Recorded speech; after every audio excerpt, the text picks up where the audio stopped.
Estamos começando este culto mais uma vez em nome do Pai, do Filho e do Espírito Santo. Eu não me canso de dizer sempre que começamos a transmissão de um culto: peça a Deus que traga cativa a sua mente e o seu coração para o que você está fazendo, porque culto não se assiste, nós prestamos culto ao Senhor. E você é convidado agora a louvar ao Senhor cantando com o Grupo Calel o cântico Fé. Vamos falar da fé que temos em Cristo Jesus. Cantemos.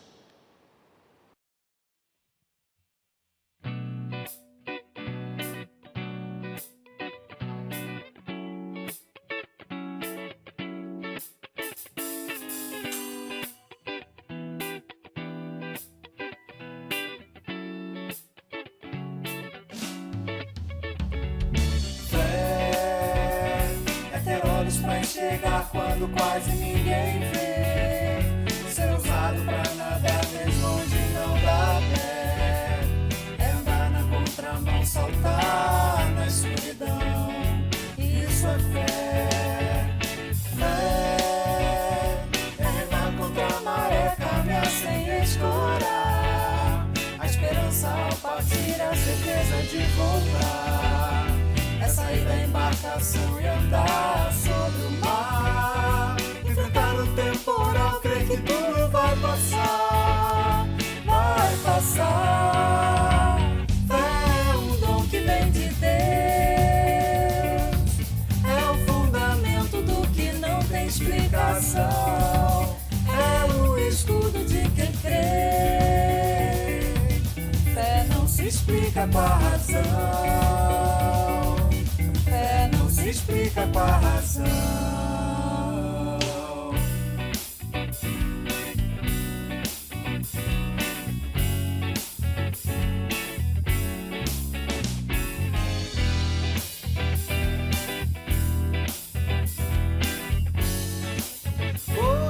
Isso é fé.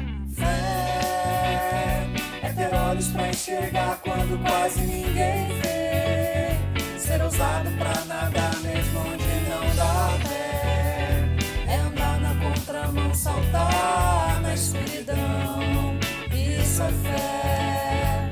Fé é remar contra a maré, caminhar sem escorar, a certeza ao partir, a certeza de voltar, é sair da embarcação e andar sobre o mar, enfrentar o temporal, crer que tudo vai passar, vai passar. É um dom que vem de Deus, é o fundamento do que não tem explicação, é o escudo de quem crê. Fé não se explica com a razão, fé não se explica com a razão.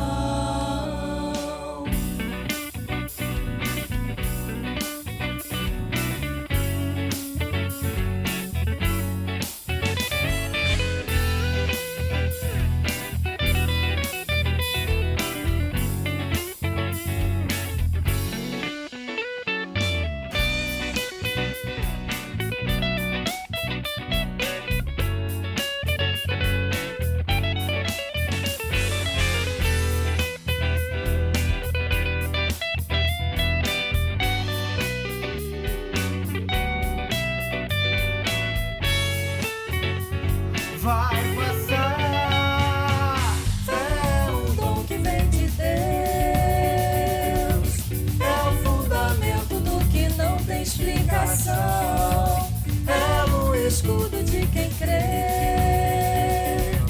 Fé não se explica com a razão,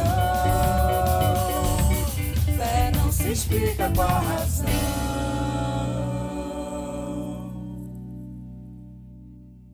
Oremos.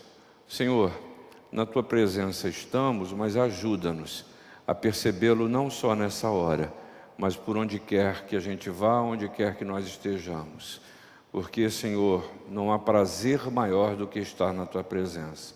E nesse sentido, Senhor, nós queremos pedir ao Senhor perdão pelos nossos pecados. Perdão, Senhor, pela maldade do coração, perdão pela palavra maldita.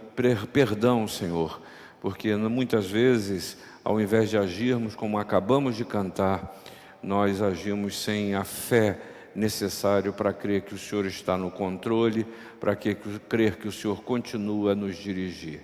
Mas nós queremos nos dobrar diante de Ti, para reconhecer por tudo que o Senhor tem feito em nosso favor. E nós fazemos essa oração no nome daquele que é o autor e consumador de nossa fé, nosso Senhor Jesus. Amém. Nós vamos ler a palavra do Senhor. Eu convido você a abrir a palavra do Senhor no livro do Evangelho segundo Lucas, capítulo 24, a partir do verso 36, inaugurando assim este momento de contrição, onde eu e você estaremos intercedendo, não só para os pedidos que têm chegado a nós, mas intercedendo por cada um de nós, diante de Deus. Mas antes vamos ouvir o que Jesus disse aos discípulos, o que Jesus disse, ou vem dizendo a mim, vem dizendo a você, nesse texto, Lucas 24, a partir do verso 36, que diz o seguinte: falavam ainda essas coisas quando Jesus apareceu no meio deles e lhes disse: paz seja convosco. Eles, porém, surpresos e atemorizados, acreditavam estarem vendo um espírito. Mas ele, Jesus, lhes disse: por que estáis perturbados? E por que sobem dúvidas no vosso coração? Vede as minhas mãos e os meus pés, que sou eu mesmo. Apalpai-me e verificai, porque um espírito não tem carne nem ossos, como vedes que eu tenho. Dizendo isto, mostrou-lhes as mãos e os pés. E por não acreditarem eles ainda por causa da alegria, e estando admirados, Jesus lhes disse: tendes aqui alguma coisa que comer? Então lhe apresentaram um pedaço de peixe assado e um favo de mel. E ele comeu na presença deles. A seguir, Jesus lhes disse: são estas as palavras que eu vos falei, estando ainda convosco. Importava se cumprisse tudo o que de mim está escrito na lei de Moisés, nos profetas e nos salmos. Então lhes abriu o entendimento para compreender as Escrituras, e lhes disse: assim está escrito que o Cristo havia de padecer e ressuscitar dentre os mortos no terceiro dia, e que em seu nome se pregasse arrependimento para a remissão de pecados a todas as nações, começando de Jerusalém. Vós sois testemunhas destas coisas. Que o Senhor aplique a sua palavra em cada coração. Louvemos ao Senhor.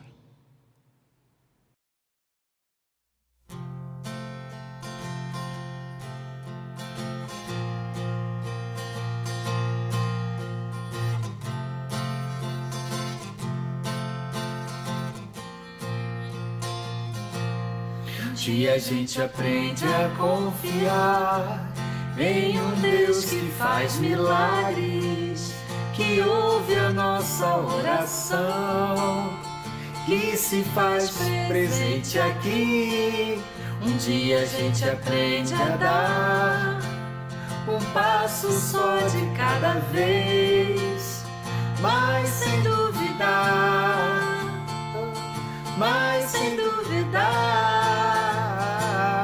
Ele continua sendo bom, Ele continua sendo Deus, Ele continua sendo bom, Ele continua sendo Deus. Oh, oh, oh.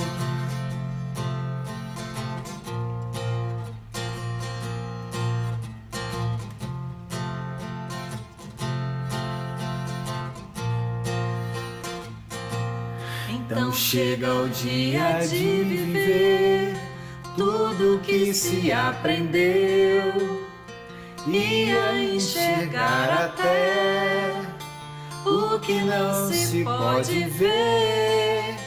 Chega o dia de entender, até ouvir o não de Deus, mas sem duvidar,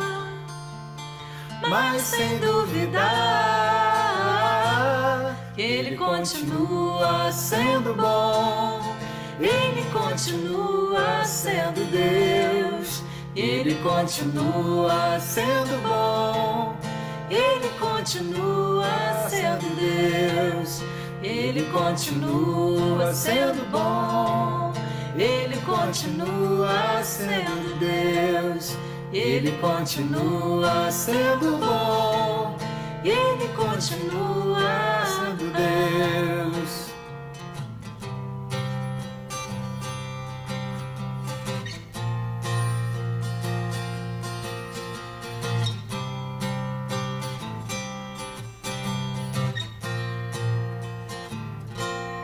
Ele continua sendo bom, Ele continua sendo Deus, Ele continua sendo bom, Ele continua sendo Deus, Ele continua sendo bom, Ele continua sendo Deus, Ele continua sendo bom, Ele continua sendo.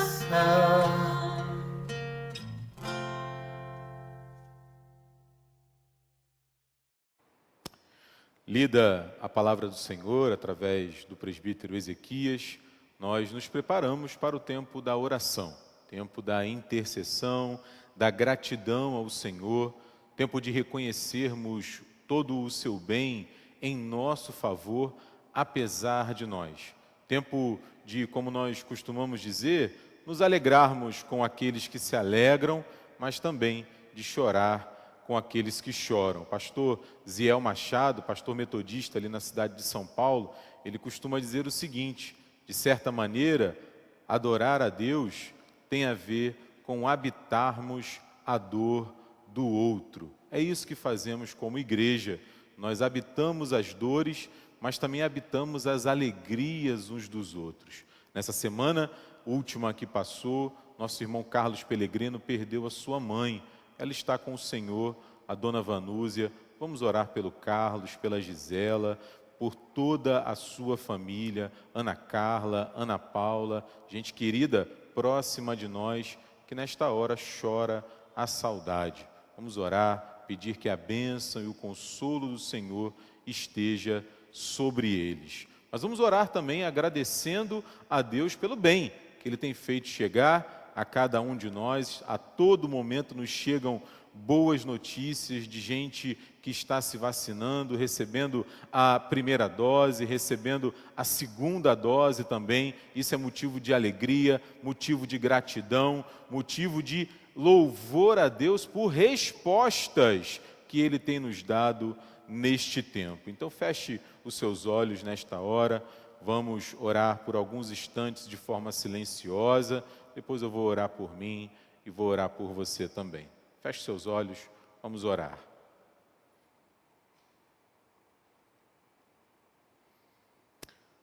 Senhor, diante de Ti, nós estamos, como acabamos de dizer, para Te agradecer, para reconhecer o Teu cuidado sobre cada um de nós, para reafirmarmos, Pai, que temos a plena consciência que é de Ti e de Ti somente que chega a nós toda boa dádiva, todo dom perfeito.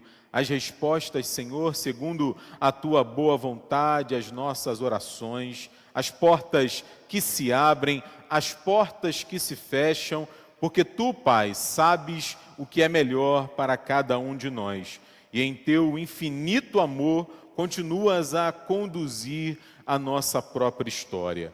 Nesta semana que passou, Pai, muitos foram os motivos de gratidão que colocamos diante de Ti. Gente que agradece ao Senhor por estar recebendo as doses necessárias da vacina contra a Covid-19, tantos outros motivos e pedidos de gratidão, de louvor, para bendizermos juntos como comunidade ao Teu santo nome.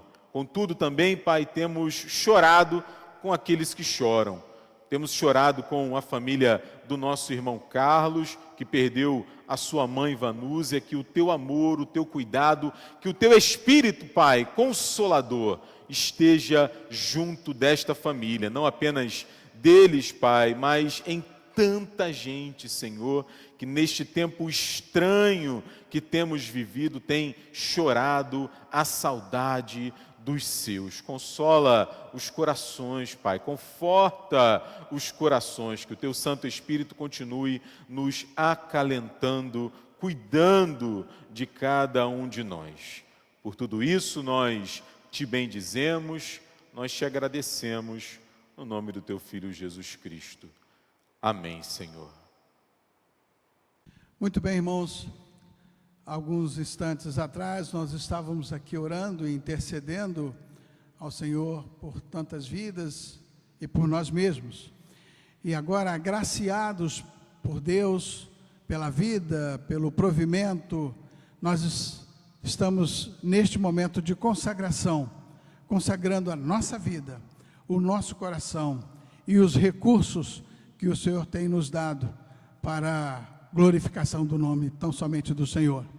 E eu não posso deixar de citar a fidelidade dos irmãos, que tem feito com que esta igreja cumpra com todos os seus objetivos, não só em pregar a palavra de Deus na sua jurisdição, ao alcance também da internet, mas também na implantação de igreja, ajudando missionários que estão distantes de nós, levando essa palavra, levando esse projeto de evangelização.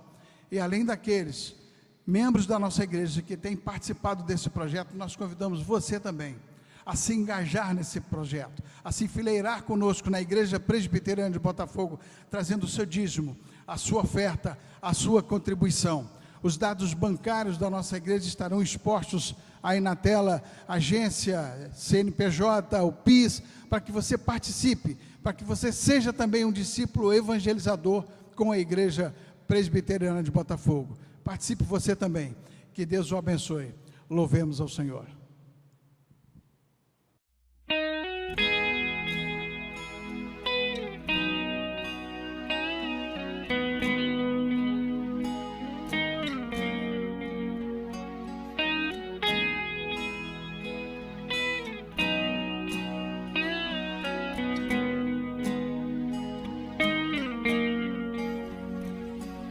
Sobre a escuridão da minha vida trouxe luz. Eu perdido sem destino, fez nascer a luz. Graça sobrenatural, fonte de amor e paz, digno é o Cordeiro de Deus. Faz brilhar sua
Oremos.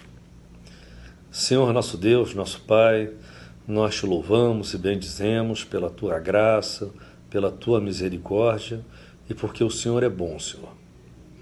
E te somos gratos pela oportunidade que temos de, nesse momento, participar desse culto, podendo te adorar, te louvar, ouvir a tua santa palavra e poder apresentar a ti, Senhor, os nossos dízimos, as nossas ofertas, para a manutenção da tua obra e o crescimento da tua igreja nesse bairro de Botafogo, Senhor.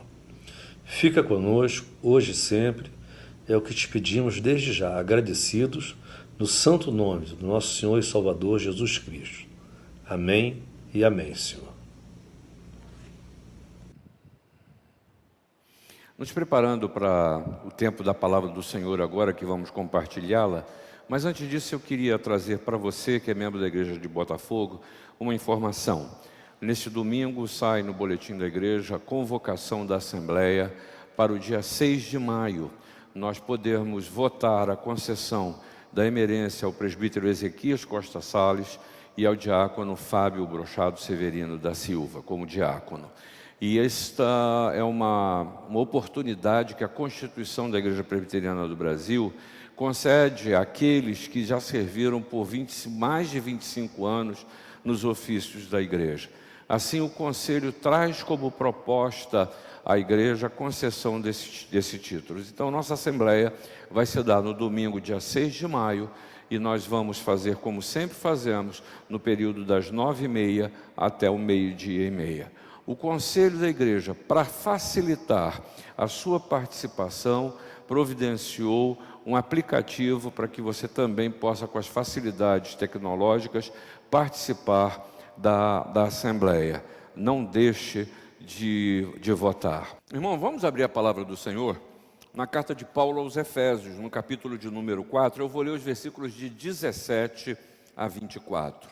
Diz a palavra: isto, portanto, digo e no Senhor testifico, que não mais andeis como também andam os gentios, na vaidade dos seus próprios pensamentos, obscurecidos de entendimento, alheios à vida de Deus por causa da ignorância em que vivem, pela dureza do seu coração, os quais, tendo se tornado insensíveis, se entregaram à dissolução, para com avidez cometerem toda sorte de impureza.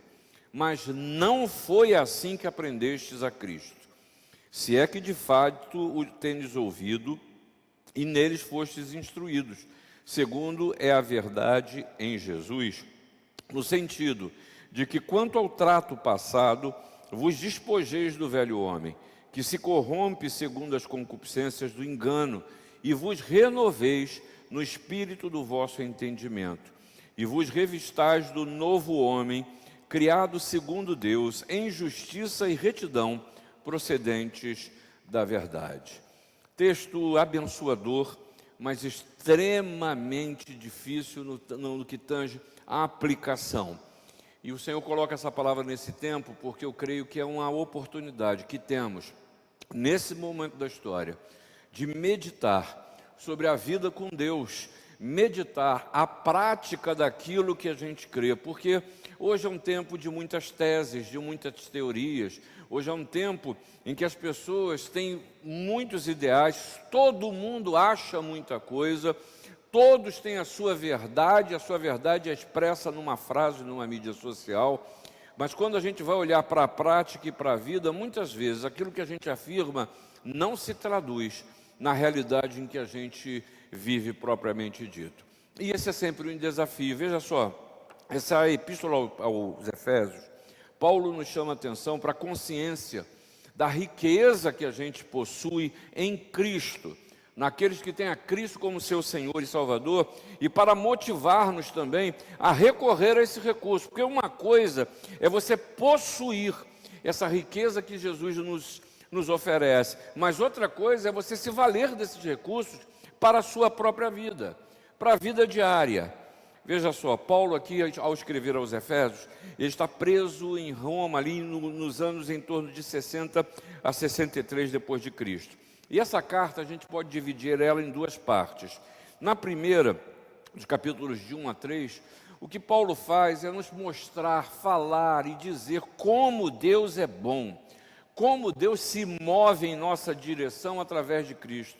Fomos adotados, fomos redimidos, nós fomos salvos, libertos, nossos pecados foram remidos. A herança que nos oferece é uma vida que seja eterna, plena, uma vida que seja inteira. O Senhor nos oferece vida e vida em abundância, e tudo isso em graça, por amor, pelo amor de Cristo. E depois, na segunda parte, Paulo nos mostra quais precisam ser as consequências numa direção da nossa vida que seja responsável à luz da fé que você expressa, que você diz ter. E a gente precisa, o grande desafio de Paulo é que a gente dirija a nossa vida de uma forma que seja condizente com a nossa vocação, porque o mover de Deus, ele tem significado, ele tem objetivo, ele tem sentido e nos convida a uma ação que ela seja transformadora. E aí, nesse sentido, Deus nos responsabiliza, porque consciência cristã implica em mudança, porque libertação implica em abandonar, em deixar a escravidão, porque isso também exige aplicação do aprendizado. Então, a palavra que eu quero trazer para você nesse tempo é como cultivar a vida com Deus. Como devemos cultivar a vida com Deus? E a primeira coisa que Paulo nos ensina aqui é que cultivar a vida com Deus é se disciplinar para não andar como um gentio. O homem, o gentio aqui, ele aplica isso no sentido da pessoa, do homem, do ser humano afastado de Deus. E aí Paulo, num certo sentido, faz uma análise crítica da cultura, porque gentio aqui é sinônimo de descrente, daquele que não é pio, daqueles que procedem do paganismo, daqueles que não têm a fé que é baseada em Jesus Cristo. E aí, nesse sentido, ele nos chama a atenção também para aqueles que, como nós, não procedemos do judaísmo. E aí ele chega no capítulo 1, no versículo 13, eles falam, olha, estou falando para aqueles que creram e foram selados pelo Espírito Santo. No capítulo 2, versículo 1, 2, ele diz, olha, estou falando para aqueles a quem foi dada vida estando morto nos delitos e nos pecados. E aí, irmãos, a vida em Cristo Jesus, ela precisa ser refletida em relação à cultura, porque não é uma adaptação, não é uma conformação. Quando ele diz não andeis como gentio, é como se ele estivesse dizendo, olha, não assuma a forma do meio em que você está. É preciso retomar o compromisso de viver e comunicar o Evangelho, sem ceder às pressões e comprometer a verdade do Evangelho. Cuidado com a interpretação que você faz disso que eu acabei de dizer. Porque a cristandade ao longo da história, muitas vezes interpretou errado, achando que, na verdade, nós, os cristãos, nós somos como se fosse uma ilha no mundo, e lamentavelmente, eu dizia isso domingo passado, há muita gente hoje em dia que acha que a igreja é uma ilha, que a igreja não está vivendo a realidade, por exemplo, de uma pandemia que graça em todo o país e no mundo, em que o vírus, ele não escolhe não crentes para atacar, e a gente quase que semanalmente estamos aqui orando por famílias que perderam seus entes queridos vitimados pela Covid. Aí, nesse sentido, eu me recordo de um pastor, Mark Driscoll, que escreveu um livro falando sobre reformição, em que ele diz que a gente foi salvo pela graça, mas nós fomos enviados para uma missão. E Mark faz uma análise muito interessante sobre os cristãos e algumas posturas eclesiásticas. Alguns optaram ao longo da história por levar o Evangelho para a cultura e eliminar a igreja. Não precisa de igreja, a gente só precisa ir e levar o Evangelho. As pessoas que creem que podem estar em contato com Jesus através da cultura. E ainda hoje a gente chamou agora de um outro nome, chama de desigrejado. E na verdade a gente conhece, vê e percebe pessoas que se distanciaram da igreja, do corpo de Cristo, esfriaram na fé e vivem uma fé que quem sabe já tiveram há 10, 15, 20 anos atrás. E se percebem não longe da igreja, mas finalmente longe de Deus, porque a igreja não é perfeita. mas nós somos um corpo.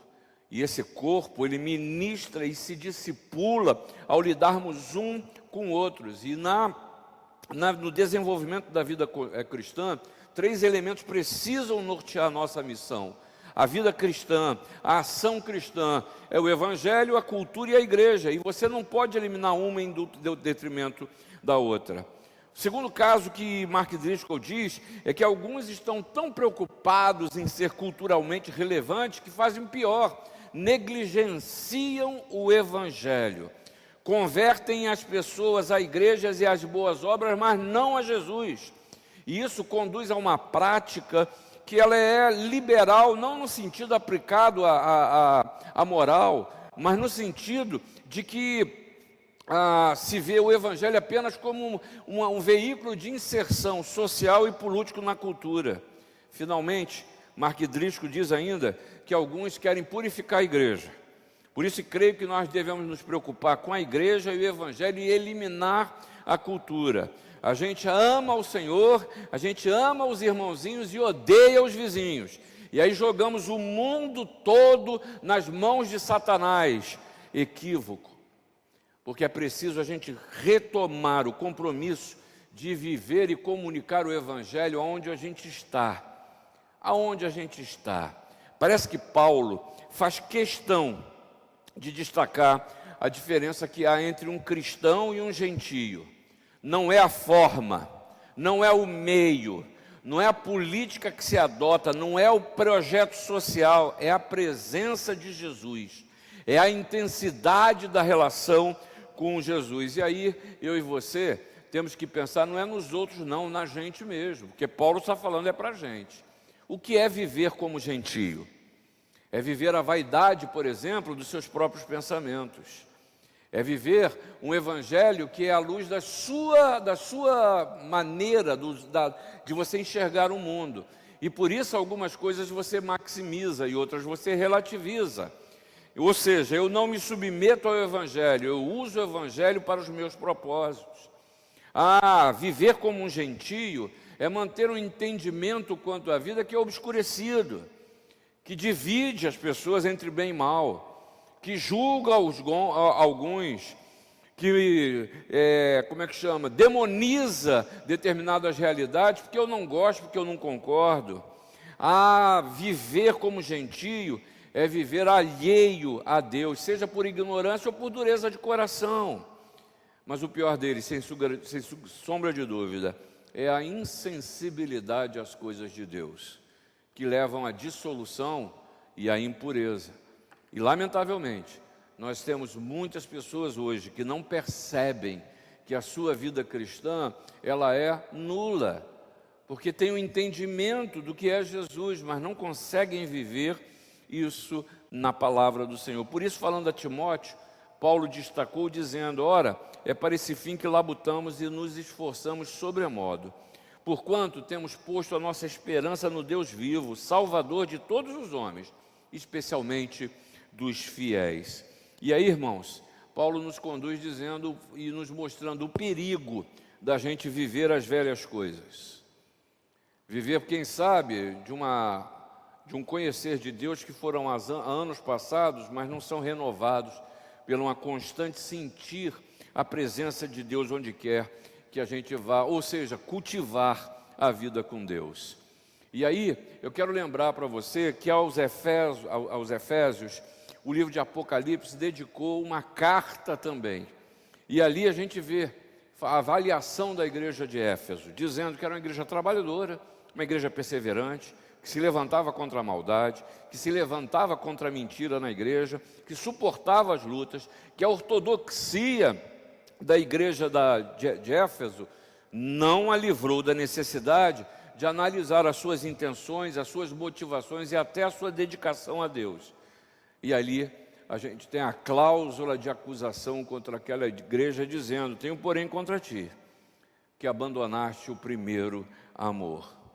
Paulo, tanto aqui, falando nessa epístola, e João no Apocalipse, eles estão checando, são as motivações dos crentes de Éfeso. Por isso, irmãos, a palavra para hoje nos chama a atenção, primeiramente, para o fato de que cultivar a vida com Deus é a gente não andar como um gentio, como alguém que não crê.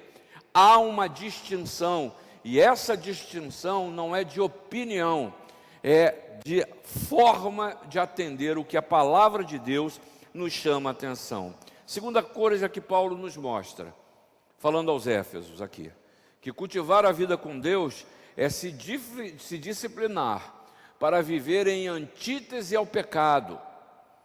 Pecado não pode ter vez na vida do cristão. Nós pecamos, nós caímos, mas eu não posso utilizar como padrão na minha vida o pecado. E aqui, irmãos, me perdoem, mas eu tenho a impressão que muitos de nós, muitas vezes, nós temos comungado com o pecado. E até achado que pecado pode ser um meio. E eu sempre me lembro de uma situação, de um vídeo escandaloso que vi, que foi na televisão mostrando as pessoas recebendo um dinheiro de suborno, se abraçando para orar pelo aquilo que acaba. Não adianta, pecado é pecado. Os fins não justificam os meios. Não tem jeito de uma coisa que fere a vontade de Deus, a palavra de Deus, que é contrária ao que Deus ensina, terminar bem. Não adianta. Pecado precisa ser tratado, abandonado. Pecado precisa ser perdoado. Por isso Jesus morreu por nós. E aí no versículo 20 você viu a palavra de Paulo dizendo: não foi assim que vocês aprenderam a Cristo. Viver dessa maneira, comungando com o pecado, é o padrão do gentio, que muitas vezes tem até a sua consciência cauterizada e já nem o acusa mais. E aí eu quero aplicar isso nesse mundo que é pós-moderno, onde não há verdade.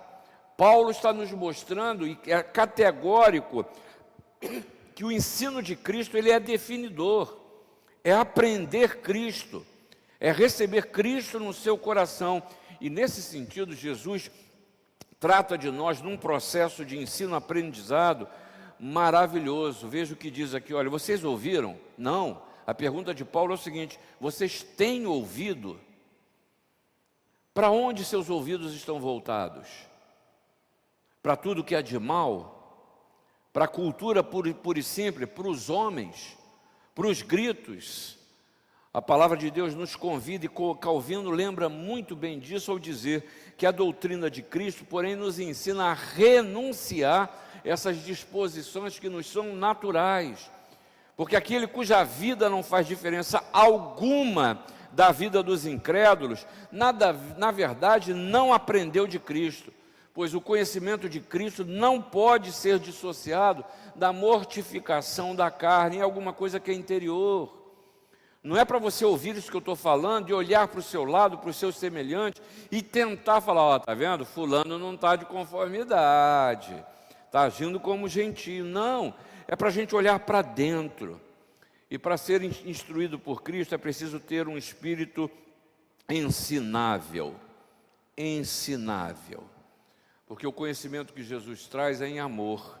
O conhecimento que Ele traz exige que a gente se despoje do velho homem, como Paulo está falando aqui. Sabe o que é despojar do velho homem? É trocar de roupa. Deixa eu dizer para vocês, eu estou num processo que a gente está se preparando para mudar de casa. E eu e Ana estamos sendo confrontados exatamente com as roupas velhas que nós temos, com as coisas que nós temos. Vou dar alguns exemplos para você. Eu sou músico também, faço arranjo, fazia arranjo, hoje nem tenho feito muito mais. E eu tinha em casa uns 2 arquivos de 4 gavetas cada arquivo desse, lotados de pastas suspensas, com arranjos, e eu me perdia, e esquecia que já tinha feito, só sei que tinha música lá que tinha 4 ou 5 arranjos diferentes. Isso é maravilhoso, só que eu já estava com esse arquivo em casa há uns 6 anos sem abrir. O que mostra o seguinte, que utilidade aquilo estava tendo para mim. E eu descobri outra coisa, que esses arranjos todos eu fiz no computador. E eu tinha esses arquivos de uma forma desorganizada dentro do computador. Então, o que eu precisava fazer? Me desfazer disso. Estou nesse processo, precisando me despojar de coisas que são só pesos, ocupam espaço, mais de 1 metro cúbico de área sendo tratada por coisas que não usamos. Você quer outro exemplo? Nós acampávamos, eu e Ana Lúcia, antes do casamento, e depois dos 2 primeiros anos, nós fazíamos acampamento, íamos para o camping.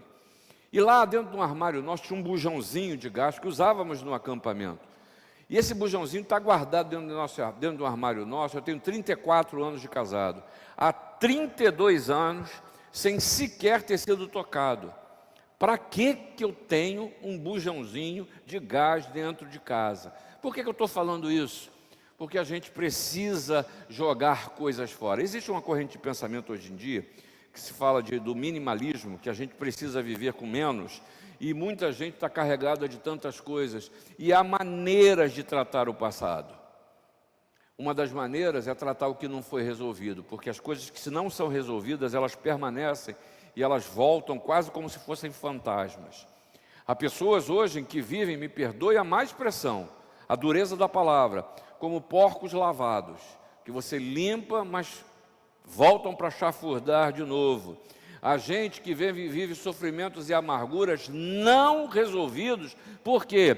Porque não são tratados. A gente que vive a concupiscência da carne não consegue lidar com o desejo interno, por quê? Porque precisa, não consegue ser tratado. Isso é trocar de roupa, isso é despojar do velho homem, isso é abandonar velhas práticas, mas para isso é preciso deixar. A gente sabe preencher, a gente sabe encher, a gente fala de conquista, de compra, de ter, de conseguir, de encher, mas a gente não fala de deixar, de esvaziar, de perder, de dar, de expor. E Paulo está dizendo aqui que o cristão ele precisa experimentar esse esvaziamento que é consequência de arrependimento, de autorrenúncia, de regeneração. Mas olha, eu vou dizer uma coisa, vocês me perdoem, mas em certos meios a gente tem visto muita fumaça, mas nenhuma transformação. Muito milagre, mas pouca piedade. Muita religiosidade, mas pouca fé. Hoje é um tempo da gente refletir sobre isso. Quando as bases da nossa existência foram abaladas. Primeiro, sem saber para onde você pode ir e vir. Alguns exilados, distanciados dos seus, sem poder dar um beijo, um abraço em quem quer que seja, sem poder exercitar a sua fé da maneira como você sempre fez. Eu entendo também como uma oportunidade que Deus dá para que você avalie como você tem cultivado a sua vida de Deus, com Deus, se é um exercício acostumado ou você tem vivido o renovo de uma experiência diária com o Senhor. E Paulo ainda nos traz um terceiro conceito, que é cultivar a vida com Deus, é a gente se disciplinar pela renovação do Espírito, revestir do novo homem. Uma coisa é despojar do velho, uma coisa é tirar a roupa usada, e outra coisa é viver como um novo homem. Porque o versículo 23, Paulo está dizendo que o Espírito, ele nos traz entendimento. Ele muda a maneira de pensar, e muitas vezes não é que você precisa ser convencido, não é que você precisa ser convertido, é preciso que haja uma mudança na forma de pensar. Por isso que Paulo, falando aos Romanos, também falou a mesma coisa: não vos conformeis com esse século, mas transformai-vos pela renovação da vossa mente. Não é para você ser uma pessoa que foi acostumada, que foi adestrada, não, é uma nova vida que o Senhor oferece. E num certo sentido, vou usar a linguagem teológica aqui do Gênesis, é preciso restaurar a imagem de Deus, o imago Dei. O homem e a mulher que foram criados segundo a imagem e semelhança do próprio Deus. E aí a gente não pode deixar de dizer que a gente precisa restaurar a maneira que nós lidamos com a criação, lidar com responsabilidade. Porque ser imagem de Deus é exercer a nossa capacidade de reflexão. Ser a imagem de Deus é refletir o amor de Deus nas nossas relações, sociais. E aí, irmãos, eu despojo o velho homem, eu troco de roupa, eu me torno uma nova criatura, eu me revisto do novo homem, e nisso eu preciso desenvolver na minha caminhada justiça, retidão e verdade. Verdade. Uma palavra que ela tem sido deixada de lado. A verdade não é nos outros, não é nas situações. É a verdade na minha existência. Alguém escreveu certa vez, e agora eu não estou me recordando quem foi, que dizia que a gente é uma fábrica de ídolos. Cada um de nós é uma fábrica de ídolos. E é verdade. É verdade. Como eu facilmente, acho que foi Calvino inclusive que falou isso, eu facilmente começo a adorar e a idolatrar, sejam coisas que trazem o bem, ou o suposto bem para mim, ou coisas que me trazem o mal. Há pessoas que idolatram problemas, há pessoas que estão idolatrando a pandemia. A sua verdade só vem dos casos de doença e morte.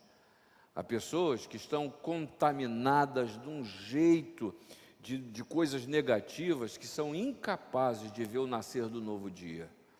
E o que o Senhor Jesus nos fala também através aqui de Paulo é a necessidade não só de despojar do velho homem, mas a gente se revestir do novo homem. Sabe? A palavra do Senhor nos ensina, Paulo falando aos romanos também, que a gente precisa se revestir do Senhor Jesus. Do Senhor Jesus. E nada dispor para a carne no tocante às suas concupiscências. E isso, irmãos, desculpa, você pode pegar aí um tratado teológico. Isso aí você pode pegar a história das religiões. Você pode botar tudo que você acha de Deus, o que as pessoas falam, que nada disso vai alimentar, porque isso é alguma coisa que é interna. É uma disposição pessoal, não é convencimento. E o desafio é que assim você passe a cultivar a sua vida com Deus, não se tornando, nem se comportando como um gentio, não se conformando, não tendo o pecado como um instrumento na sua caminhada. E mais do que isso, experimentaram a renovação que o Espírito dá na sua vida, e você se revestir, e você estar pronto como um novo homem, uma nova mulher, e que isso tudo seja feito para a glória de Deus. Que Deus te abençoe. Mas agora vamos cantar o cântico que nos prepara para o final desse culto, porque esse culto ele vai terminar daqui a pouco, mas o culto na sua vida, a liturgia da vida não encerra. E a cultura de uma vida com Deus, ela precisa ser vivida em todo o tempo. Que Deus te abençoe.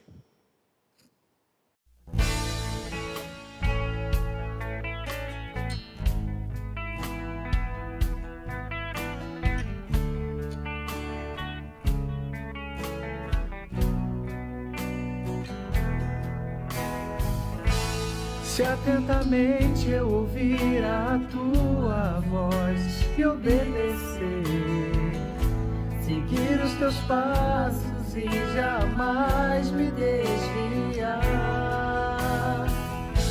Se o meu coração se achar sempre puro e fiel a ti, se a tua vontade sempre for o meu prazer,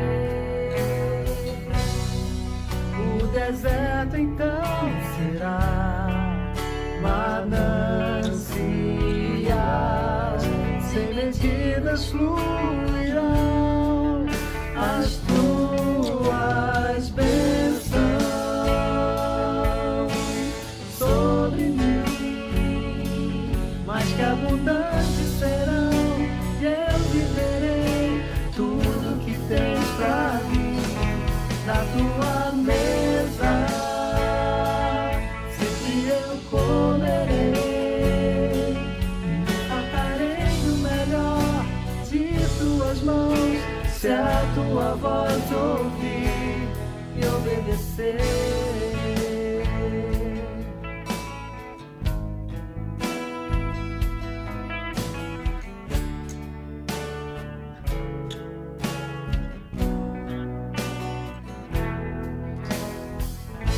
Se atentamente eu ouvir a tua voz e obedecer, seguir os teus passos e jamais me desviar, se o meu coração se achar sempre puro e se a tua vontade sempre for o meu prazer. O deserto então será manancial, sem medidas fluirão as tuas bênçãos sobre mim, mas que abundantes serão, eu viverei tudo que tens pra mim, da tua mesa sempre eu comerei, e me fartarei do melhor de tuas mãos, se a tua voz ouvir e obedecer.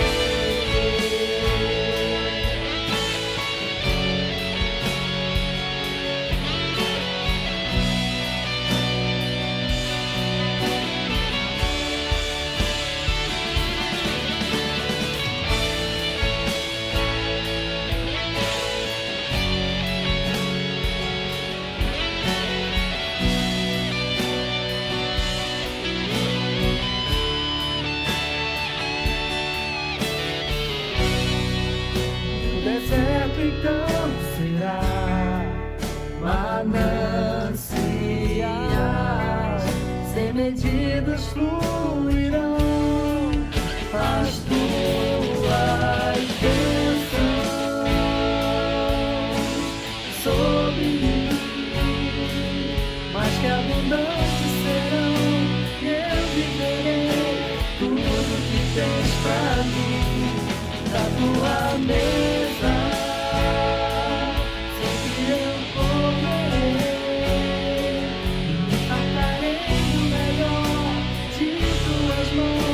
se a tua voz ouvir e obedecer.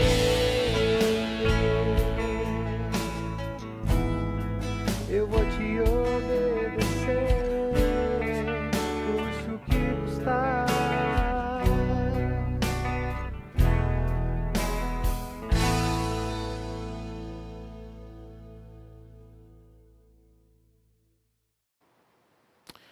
Vamos receber a bênção do Senhor? Que a graça do nosso Senhor e Salvador Jesus Cristo, o amor de Deus, o nosso Pai, a comunhão, as consolações do Espírito Santo de Deus, sejam com você, meu irmão, minha irmã, com toda a Igreja do Senhor ao redor da terra, hoje e sempre. Amém.